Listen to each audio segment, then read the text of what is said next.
सामने फिर से एक नया सवाल आया है कि 3x plus 2y is equal 5, 4x plus 3y बराबर 8।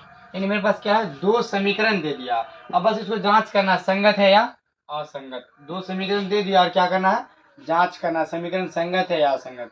तो सबसे पहले हमको ये जानना है कि संगत क्या होता है और असंगत क्या होता है। तो संगत का एक फॉर्मूला होता है कि a1 bye a2 not equal b1 bye b2। तब क्या होता है, संगत होता है कोई भी समीकरण, ये जानना है हमको। अब असंगत कब होता है, a1 बाय a2 बराबर b1 bye b2 not equal c1 bye c2 बराबर असंगत। ये तो हम लिख दिए कि ऐसे संगत होता है और ऐसे असंगत होता है।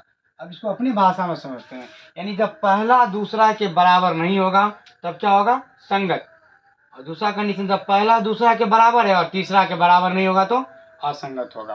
यानी संगत कब होगा, जब पहला दूसरा के बराबर नहीं होगा, यानी a1 bye a2 not equal b1 bye b2, तब क्या होगा, संगत। उसको अपने भाषा में समझेंगे कि जब पहला दूसरा के बराबर नहीं है तो क्या होगा, संगत होगा। और जब पहला दूसरा के बराबर है और तीसरा के बराबर नहीं है तब क्या होगा, असंगत है। तो अब रही बात कि हमको a1 कैसे निकालना है, a2 और b2 कैसे निकालना है। तो आपके पास दो समीकरण दिया गया है। तो पहला समीकरण में ये होता है पहला a1 b1 और c1। दूसरा समीकरण है तो a2 b2 और c2। तो हम a1 b1 c1 कैसे निकालें। मेरे पास पहला जो समीकरण होगा उसमें क्या होगा, पहला a पहला b और पहला c, जिसको बोलेंगे a1 b1 और c1। दूसरा समीकरण में जाएंगे उसमें होगा a2 b2 और c2, जिसको क्या बोलेंगे, दूसरा a दूसरा b और दूसरा c। पहला समीकरण है तो उसमें पहला भी ए बी सी होगा, दूसरा समीकरण है तो उसमें दूसरा ए बी सी होगा। अब यहाँ सॉल्यूशन करते हैं इसका। पहले सवाल को इसी तरह समझ लेना है। अब यहाँ लिखेंगे a1 बाय a2 बराबर b1 बाय b2 बराबर c1 बाय c2 से।